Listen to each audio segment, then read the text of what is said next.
नमस्कार मेरे प्यारे बच्चों, सभी को नमस्कार। जय हिंद, राम राम। तो आइए आज एक और धमाकेदार वीडियो में हम लेके आए आपकी कक्षा 10 की गणित में, जो आपका चैप्टर नंबर 6 त्रिभुज। पिछले 5 चैप्टर हमने पहले से ही कंप्लीट करा रखे हैं, तो उन सभी चैप्टर की हमने वीडियो जो अपलोड कर रखी हैं अपने चैनल, जो आपका अपना channel perfect coaching centre maths. तो उन सभी वीडियोज की एक प्लेलिस्ट बना रखी है।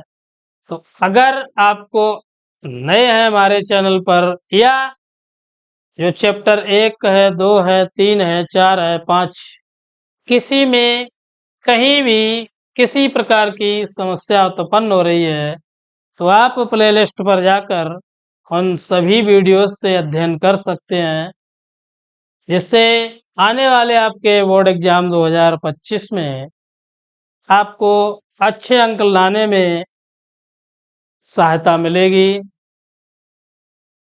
तो आज का जो टॉपिक है अति महत्वपूर्ण है एग्जाम की दृष्टि से। यहाँ से भी 6 नंबर के सवाल पूछे जाएंगे। जो चैप्टर नंबर 6 त्रिभुज, तो त्रिभुज से ही आज आपका पहले तो सामान्य जानकारी देंगे त्रिभुज के बारे में।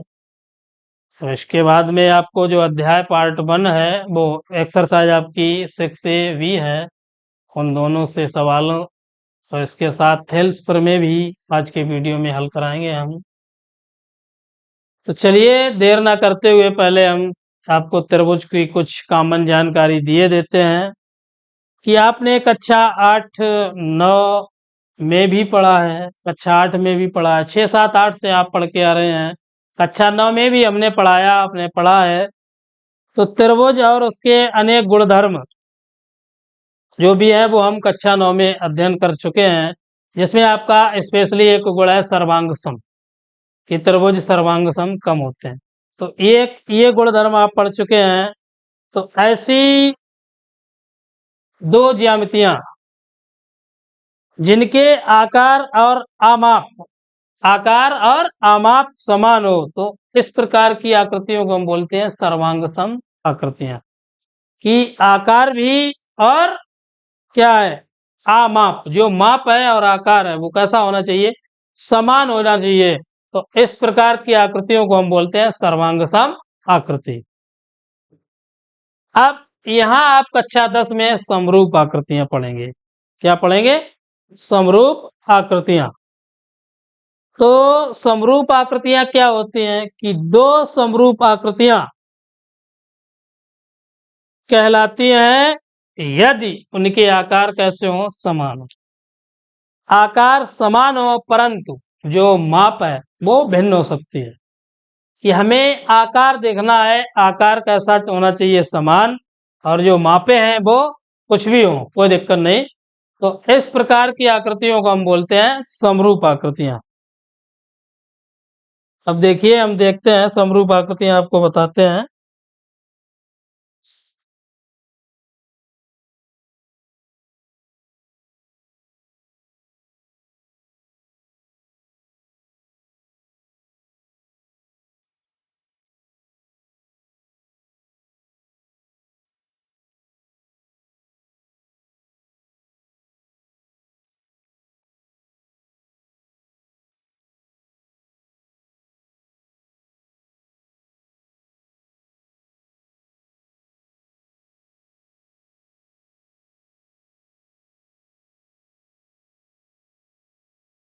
देखिए स्क्रीन पे देख रहे हैं आप सभी, ये जो आपको रिज रेखाएं हैं, रिज रेखाएं तो जानते होंगे।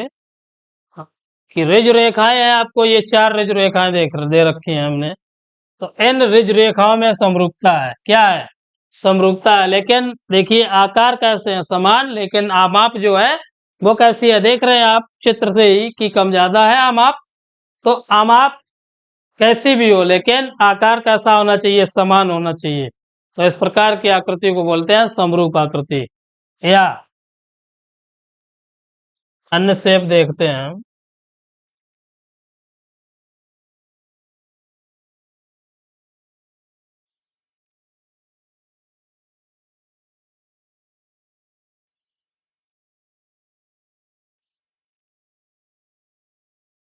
अब देखिए ये वृत्त आप देख रहे हैं चित्र में, ये कैसे हैं, समरूप हैं, क्योंकि हमने देखिए आकार कैसा है, समान है, लेकिन जो आमाप है वो कैसी है, वो किसी प्रकार की हो सकती है, कुछ भी हो सकती है, भिन्न भिन्न हमने बताया।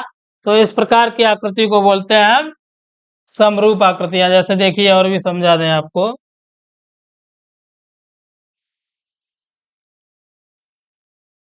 अब देख रहे हैं आप स्क्रीन पे, ये सब कैसी हैं, समरूप आकृतियां हैं। कैसी हैं, समरूप आकृतियां हैं। देखिए ये आकार कैसे हैं, सभी के समान, लेकिन जो अमाप है वो कैसी है, भिन्न भिन्न है।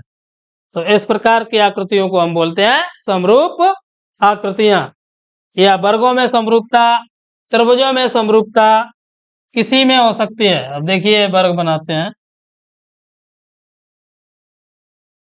ये लीजिए,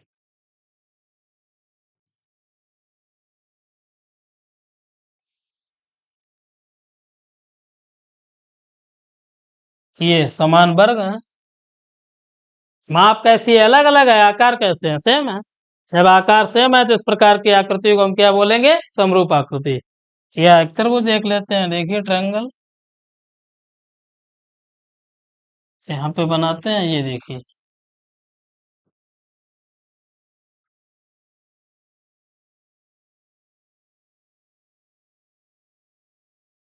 या अन्य देखिए, ये इनके देखिए आकार कैसे है, समान है, और माप कैसी है, भिन्न भिन्न। तो इस प्रकार की आकृतियों को हम बोलते हैं समरूप आकृतियां। आशा करता हूं अब तो सभी को समझ में आ रहा होगा। अब तो हमने तमाम एग्जाम्पल दे रखे हैं आपको कि जो समरूप आकृतियां हैं वो किस प्रकार समरूप होती हैं। तो चलिए अगला टॉपिक देखते हैं।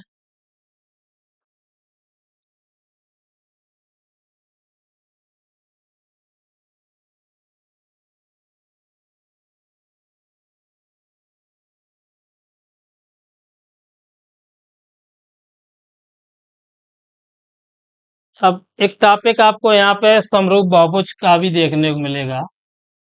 समरूप बहुभुज,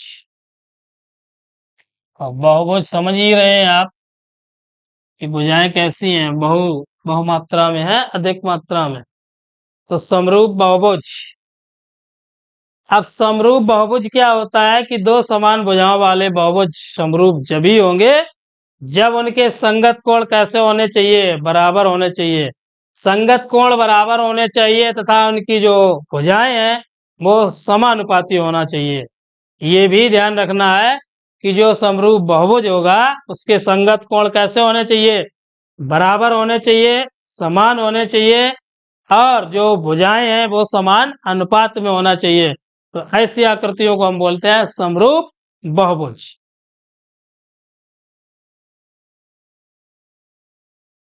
एक आकृति देखिए बना देते हैं हम, ये आपकी, ये बहुभुज है आपका, और एक ये लीजिए। तो जैसे ये भुजा आपकी 5, ये 10, ये 20, ये 30, ये 40, 5, 10, 20, 30, 40। अब इसके एंगल भी देखिए, ये ले लेते हैं, मान लिया 30 है, ये कोई 50 है, ये कोई 100 है, ऐसे हम लिखे दे रहे हैं। और ये कोई 40 है आपका, और ये कोई आपका 140।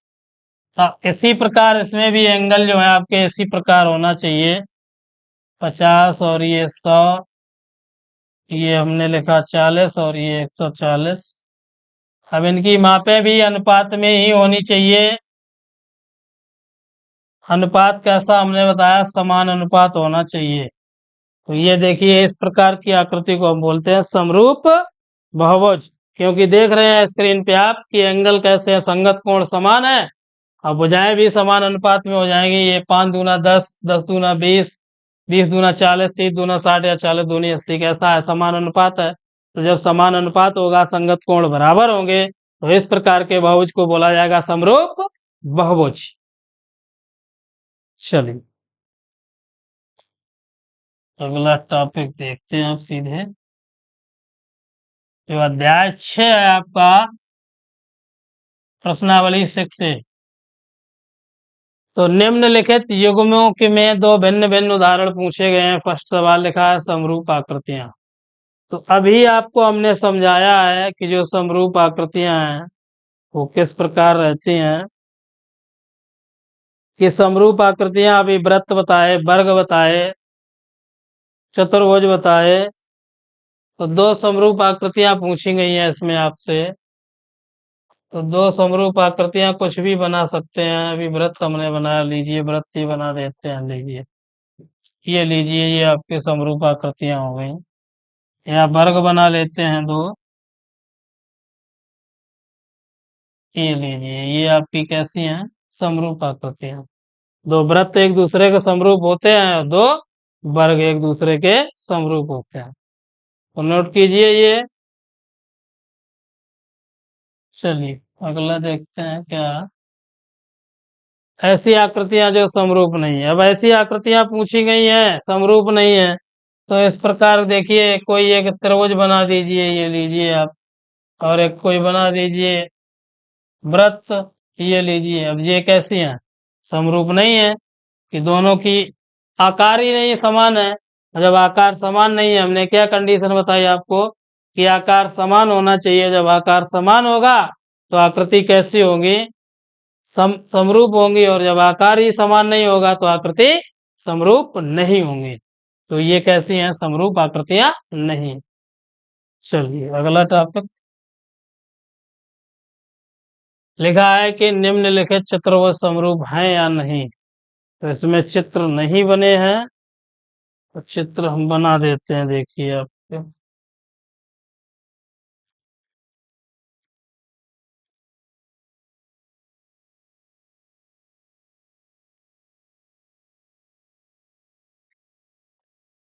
अगला वर्ग है।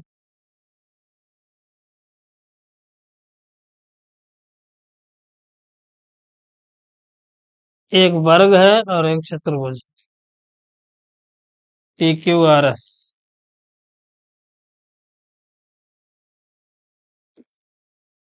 P Q R S. और ये मान लेते हैं कोई ABCD दे दी है।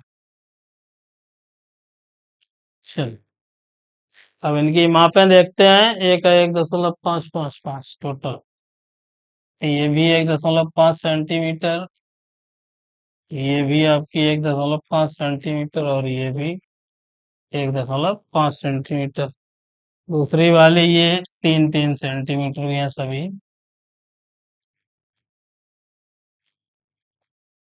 ये सभी भुजाएं कैसी हैं? 3-3 सेंटीमीटर। अब देखिए, इनकी संगत भुजाएं पहले देखते हैं। हमने अभी शर्त क्या बताई थी कि संगत कोण कैसे होने चाहिए? समान होने चाहिए। और जो संगत भुजाएं हैं वो कैसी होनी चाहिए? समान अनुपात में होनी चाहिए। तो देखिए, इनकी भुजाएं तो देख रहे हैं आप कि 1/5, 1.5/3। इसी प्रकार सभी भुजाएं देखिए समान है। और जब समान है तो ये समान अनुपात में हो जाएंगी सभी। कि 1/2 बराबर 1/2, 1/2 और 1/2। तो ये तो हमें समानुपाती दिख रही है। लेकिन अब कोण इसके दे ही नहीं रखे हैं कि कौन सा एंगल किस प्रकार या किस डिग्री का है। और जब कोण ही समान नहीं है, संगत कोण कैसे हैं? समान नहीं है। तो ये आकृतियां कैसी हैं? समरूप आकृतियां नहीं है। ध्यान रखना है कि संगत कोण भी कैसे होने चाहिए? समान होने चाहिए। तो ये आकृतियां कैसी हैं? समरूप नहीं। समरूप आकृतियां नहीं।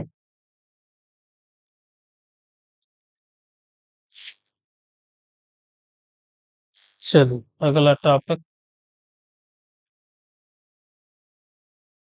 लिखा है। बताइए कि निम्नलिखित चतुर्भुज ABCD और PQRS समरूप हैं या नहीं है।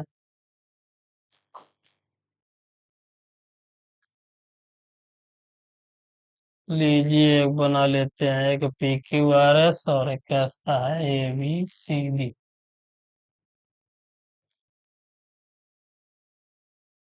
P Q R S A B C D ले लेते हैं।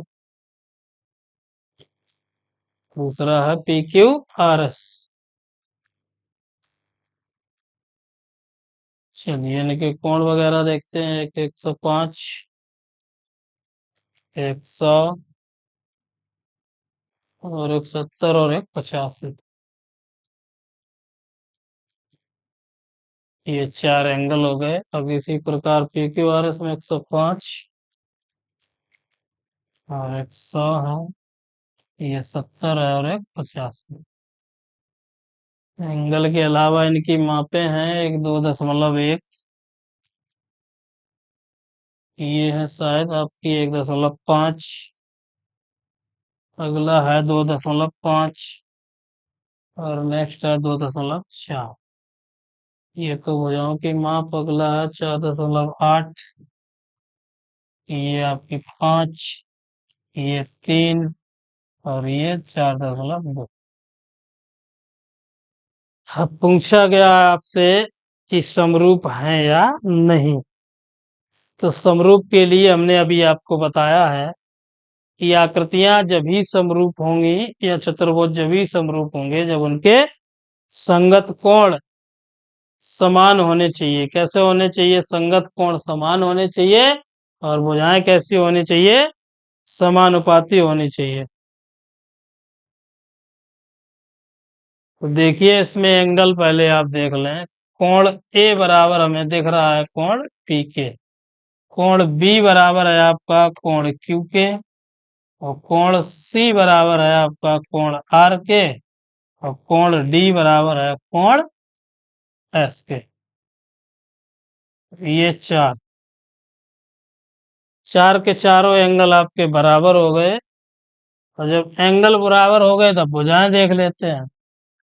ए बी अपान में हो जाएगा पी क्यू। इसी प्रकार बी सी अपान में आपका क्यू आर। और आगे है सी डी और अपान में आर एस। और अगला है आपका डी ए अपान में एस पी। तो ए बी का मान हमारे पास 1.5, पी क्यू का है 3, बी सी का मान कितना है 2.5 और क्यू आर का है 5। सी डी का मान देख रहे हैं आप कितना है 2.4। आर एस का मान हमारे पास है 4.8। और जो डी ए है आपका वो है 2.1। और एस पी एस आर कितना है 4.8। तो इन सभी को देखिए सब 1/2 हो रहा है। सभी में 2 2 आ रहा है। 1/2 बराबर 1/2 बराबर 1/2 और बराबर 1/। तो जब सभी कैसी हैं? समानुपाती हैं। हमने बताया कि संगत कोण कैसे होने चाहिए? समान होने चाहिए। और जो भुजाएं हैं वो कैसी होनी चाहिए? समानुपाती होनी चाहिए। तो इस प्रकार की आकृतियों को हम समरूप आकृतियां बोलते हैं। तो शर्त दोनों लागू हो रही हैं, दोनों फॉलो कर रही हैं। ये कि जो भी शर्तें हैं वो फॉलो हो रही हैं। तो ये आकृतियां आपकी क्या हो गई? समरूप आकृतियां। नोट कर लीजिए जल्दी से।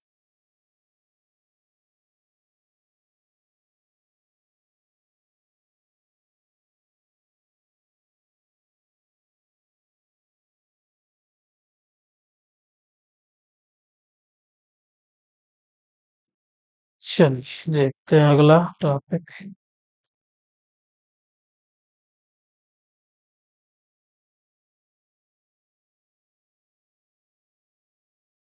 थेल्स प्रमेय महत्वपूर्ण टॉपिक है एग्जाम की दृष्टि से। इसे समझना बहुत जरूरी है आपको कि इसी के अकॉर्डिंग हम अभी आपका जो अगला एक्सरसाइज होगा 6B, तो उसमें थेल्स प्रमेय का हम सवाल जो होंगे आपके उसमें प्रयोग करेंगे। तो थेल्स प्रमेय आप बढ़िया से समझें अच्छे से। अब थेल्स प्रमेय का जो उद्देश्य है देख रहे हैं स्क्रीन पे कि एक त्रिभुज की एक भुजा के समांतर खींची गई सरल रेखा अन्य दो भुजाओं को जिन बिंदुओं पर प्रतिच्छेद करती है वे बिंदु भुजाओं को समान अनुपात में विभाजित करते हैं।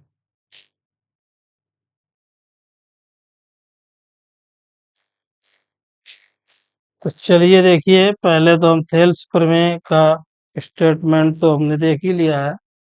बढ़िया से देखिए अच्छे से कि एक त्रिभुज की एक भुजा के समांतर खींची गई सरल रेखा दो भुजाओं को जिन दो बिंदुओं पर प्रतिच्छेद करती है वे बिंदु भुजाओं को समान अनुपात में विभाजित करते हैं। तो चलिए एक त्रिभुज बना लेते हैं। ये देखो,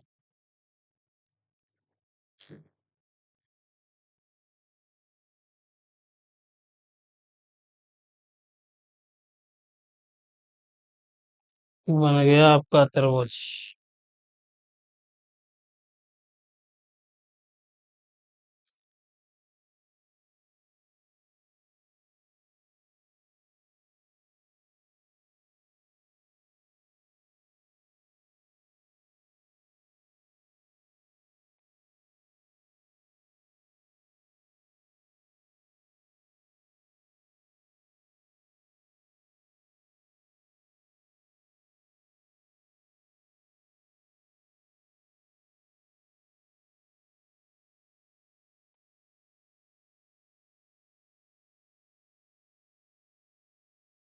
चलिए देखते हैं अब इसमें। ये आपका कोई त्रिभुज है।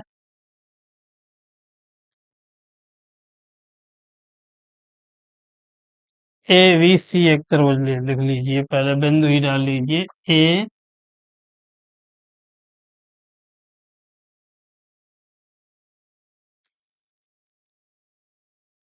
ए है, वी है और आपका सी, ए बी सी एक त्रिभुज ले लिया हमने। अब इसमें लिखा है कि समांतर खींची गई सरल रेखा अन्य दो जिन बिंदुओं पर विभाजित करते हैं प्रतिच्छेद करते। तो चलिए पहले इसमें हम चित्र ही बढ़िया सा बना लेते हैं।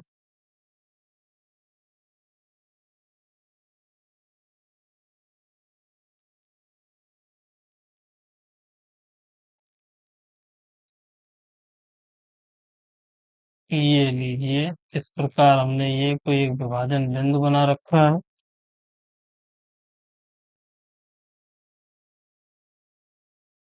और जो आपका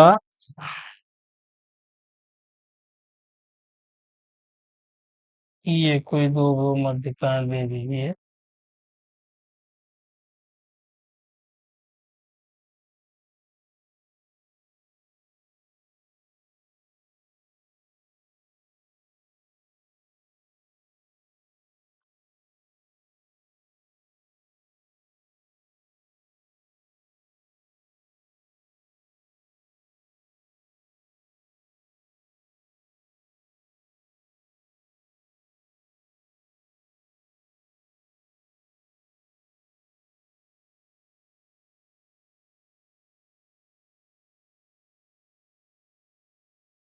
चलिए देखिए, ये चित्र हमने बनाया, देखिए स्क्रीन पे देख रहे हैं आप। ये एक त्रिभुज की एक भुजा के समांतर खींची गई सरल रेखा अन्य दो भुजाओं को जिन बिंदुओं पर प्रतिच्छेद करती है वे बिंदु भुजाओं के समान अनुपात में विभाजित करते हैं। तो ये हमने एक संगत रेखा खींची डी। अब इनसे ये दो रेखाएं, अब ये प्रतिच्छेद बिंदु हैं आपके। अब सिद्ध आपको क्या करना है, लिखा है कि वे बिंदु भुजाओं को कैसे समान अनुपात में विभाजित करते हैं या नहीं। तो ये बिंदु हमें निकालने हैं कि ये समान अनुपात में है या नहीं। तो चलिए अब पहले इसकी शुरुआत होगी। दिया है,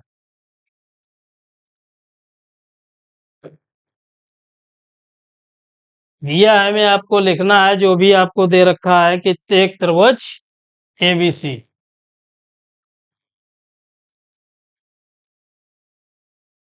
एक त्रिभुज ए बी सी, जो हमने त्रिभुज बनाया आपको वही लिया आ जाएगा कि एक त्रिभुज एबीसी में एक भुजा बीसी के समांतर, एक त्रिभुज एबीसी में एक भुजा बीसी, ये है आपकी बीसी, इसके समांतर, बीसी के समांतर डीई, जो भी आपने खींची है डी, डीई खींची गई है। इतना तो सभी को समझ में आ रहा होगा कि अभी हमने कुछ नया नहीं किया है, जो बनाया वही लिखा गया कि एक त्रिभुज एबीसी में एक भुजा बीसी के समांतर एक रेखा डीसी खींची गई है, जो भुजाओं ए बी और आपकी एसी, जो भुजाओं ए बी और एसी, तो जो भुजाओं ए बी और एसी, देख रहे हैं स्क्रीन पे आप, ए बी और एसी देखते जाइए, चित्र का ही बड़ा महत्व है इसमें। ए बी और एसी को क्रमशः बिंदुओं डी और ई पर प्रतिच्छेद करती हैं। तो समझ में आ रहा होगा सभी बच्चों को, देखते जाइए कि देखिए हमने अभी कुछ ऐसा नहीं लिखा है जो आपको समझ में ना आए। कि हमने एक त्रिभुज ले लिया ए बी सी, ये बना रखा है ए बी सी, आपको एक त्रिभुज दिख रहा है जिसमें भुजा एक बी सी ले रखी, इसके समांतर हमने एक भुजा डी ई खींची, कौन सी, डी। जो भुजाओं ए बी ये है आपकी, ए सी ये है, ए बी और ए सी को क्रमशः बिंदु डी और ई पर प्रतिच्छेद करती है। तो अभी कुछ नया नहीं लिखा हमने, अब आपको सिद्ध क्या करना है वो देखिए।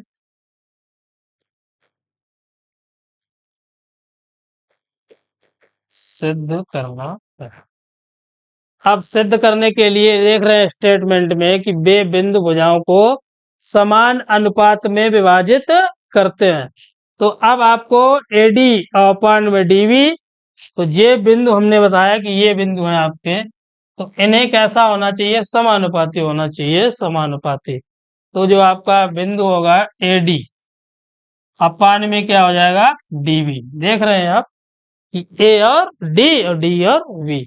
इसी प्रकार बराबर में क्या लिखा जाएगा, ए ई अपान में ई सी, तो ए ई अपान में आपका ई और सी। ये हमें सिद्ध करना है कि वे बिंदु भुजाओं को समान अनुपात में विभाजित करते हैं।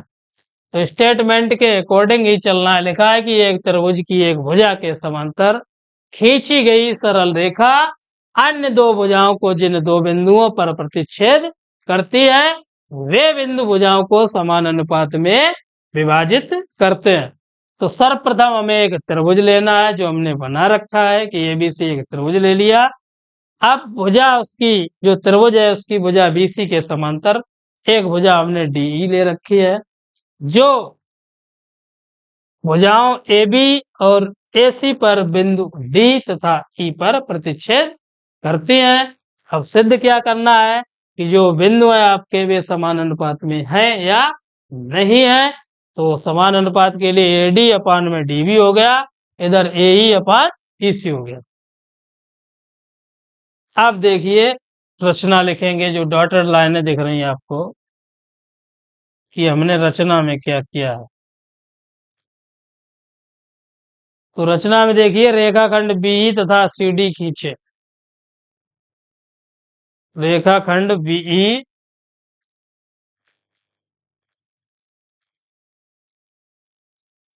देख रहे हैं चित्र में आप कि वीई तथा सीडी खींचे।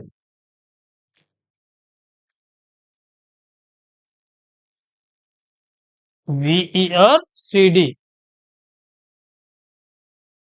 भुजाओं ए बी और आपकी एसी, जो भुजाएं हैं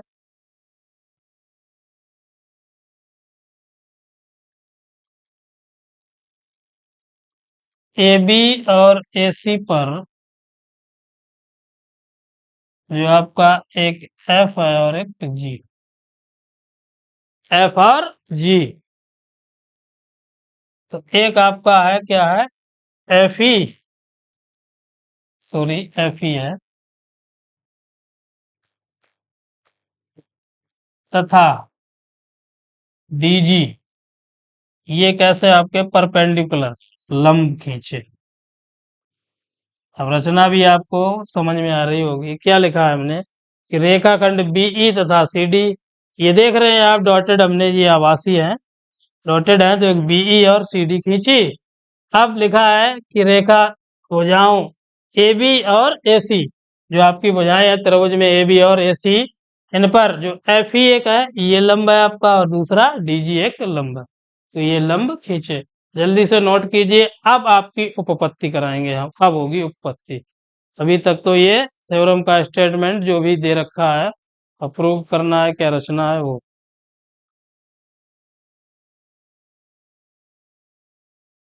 चलिए हो गया होगा नोट सभी का, रेज कर देते हैं ऐसे।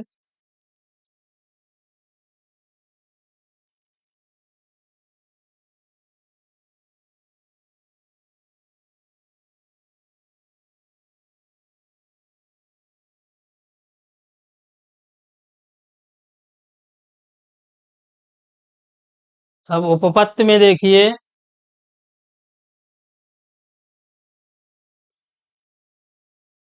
यहाँ से आपका सोल्यूशन स्टार्ट है कि जिसमें आपका देखिए चित्र देखिए सभी कि त्रिभुज BDE तथा CDE, जो BDE है और CDE, त्रिभुज BDE और त्रिभुज CDE, देख रहे हैं आप चित्र से कि VDE और CDE, इन दोनों का आधार देख रहे हैं आप BC है। देखिए चित्र में कि जो हमने त्रिभुज लिखे हैं, एक BDE लिखा है, दूसरा CDE, इन दोनों त्रिभुजों का आधार आपको दिख रहा है कौन सा है, BC। तो दोनों त्रिभुजों का आधार कैसा है आपका, कौन सा है, BC है।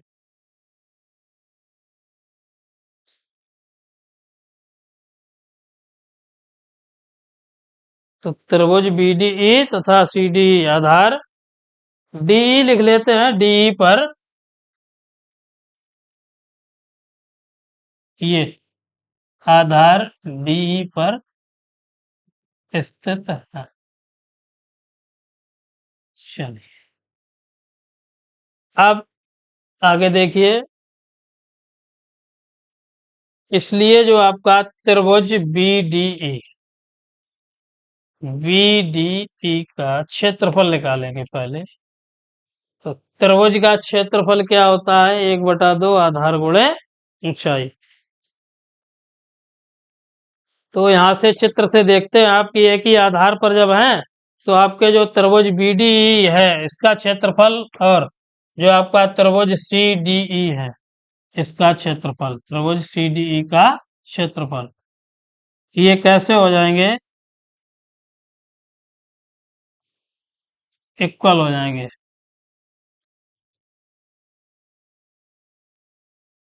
त्रिभुज CDE का क्षेत्रफल, क्योंकि बेस दोनों के समान है तो दोनों के क्षेत्रफल भी कैसे हो जाएंगे, समान हो जाएंगे। ऐसे हम इक्वेशन नंबर 1 दे देते हैं। अब निकालेंगे आप त्रिभुज ADE का क्षेत्रफल। तो चित्र देख रहे हैं आप, इस ऊपर वाले त्रिभुज ADE, त्रिभुज ADE का क्षेत्रफल, ADE का क्षेत्रफल बराबर हमने बताया अभी 1/2 आधार और गुणा में ऊंचाई। त्रिभुज का क्षेत्रफल होता है वो आपका 1/2 आधार गुणे ऊंचाई। अब देखिए 1/2 आधार क्या है आपका, दिख रहा है, देखिए ADE में जल्दी से आधार क्या है और ऊंचाई क्या है।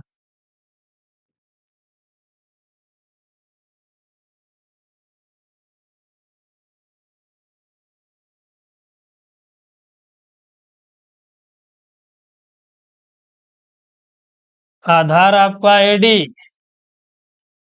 और ऊंचाई है आपकी EF। देखिए 90 अंश पे जो भुजा है, 90 अंश पर लंब, तो त्रिभुज ADE का जब क्षेत्रफल निकालेंगे आप तो 1/2 आधार गुणे ऊंचाई, 1/2 आधार AD और ऊंचाई EF। चलिए इसी प्रकार त्रिभुज BDE का क्षेत्रफल, तो त्रिभुज BDE का क्षेत्रफल वही सेम फार्मूला रहेगा, 1/2 आधार और गुणे में ऊंचाई। तो 1/2 आधार गुणे ऊंचाई इसमें भी आपका 1/2 BD और गुणे EF क्या हो जाएगा, आधार क्या है, एक BD और गुणा में जो ऊंचाई है वो क्या है आपकी, यही है EF। चलिए, समीकरण 2 और 3 है ये, सॉरी, जल्दी कीजिए नोट, अब आगे करें ऐसे हल हम।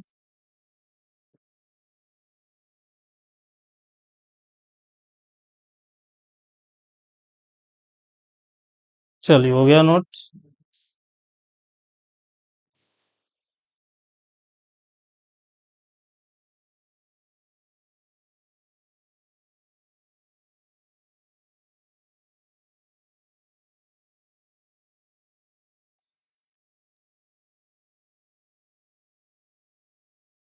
अच्छा, अब देखिए त्रिभुज ADE का क्षेत्रफल, ADE का क्षेत्रफल अपान में लिखे लेते हैं त्रिभुज BDE का क्षेत्रफल। वही फार्मूला है, 1/2 आधार गुणे ऊंचाई, 1/2 आधार गुणे ऊंचाई। अब 1/2 क्या था, आधार AD और गुणा EF। इसी प्रकार इसमें भी 1/2 BD और गुणा में EF। EF से EF और 1/2 क्या हमें प्राप्त हुआ, AD अपान BD।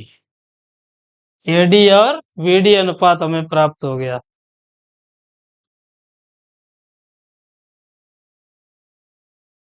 अब इसी प्रकार हम लिखे देते हैं आपका त्रिभुज,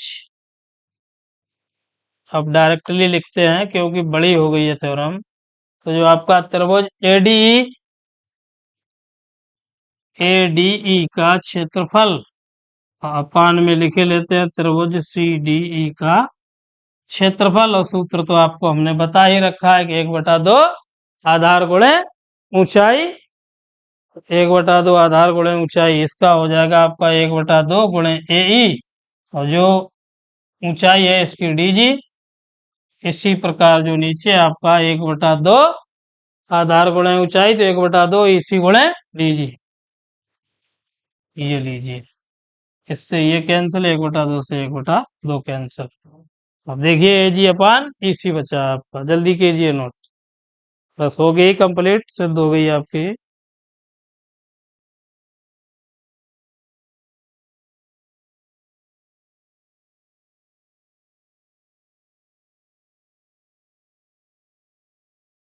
चलिए,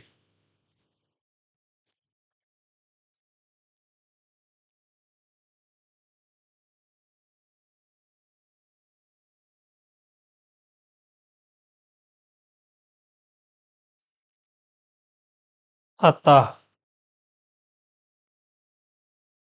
जो अनुपात हमें प्राप्त हुए, एक क्या है, AD अपान BD और दूसरा AE अपान EC।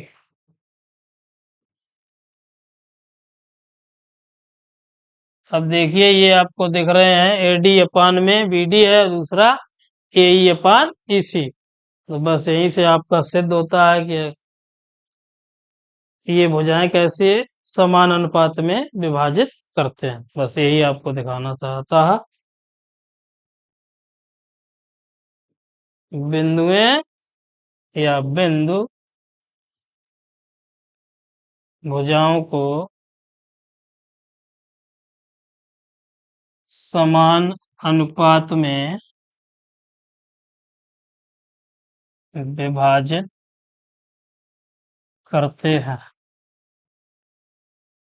चलिए, कंप्लीट हो गया, सेल्स पर में आपकी आज कंप्लीट हो गई। चलिए, मिलते हैं अगले वीडियो में। आज के वीडियो में बस इतना ही। अगले वीडियो में आपको जो जो भी सवाल हैं थेल्स प्रमेय से संबंधित, तो उन सभी का अध्ययन कराएंगे। बढ़िया से तैयार करनी है आपको, ये थेल्स प्रमेय एग्जाम में पूछी जाती है 6 नंबर में कभी कभी, और इससे एक सवाल तो आना ही आना है हर हाल में, तो बहुत अच्छे से तैयार करनी है कि थेल्स प्रमेय से एक न एक सवाल आना ही आना है आपको, कन्फर्मली एग्जाम में हर हाल में आना है। चलिए आज के वीडियो में बस इतना ही। मिलेंगे अगले वीडियो में, तब तक के लिए धन्यवाद। जय हिंद।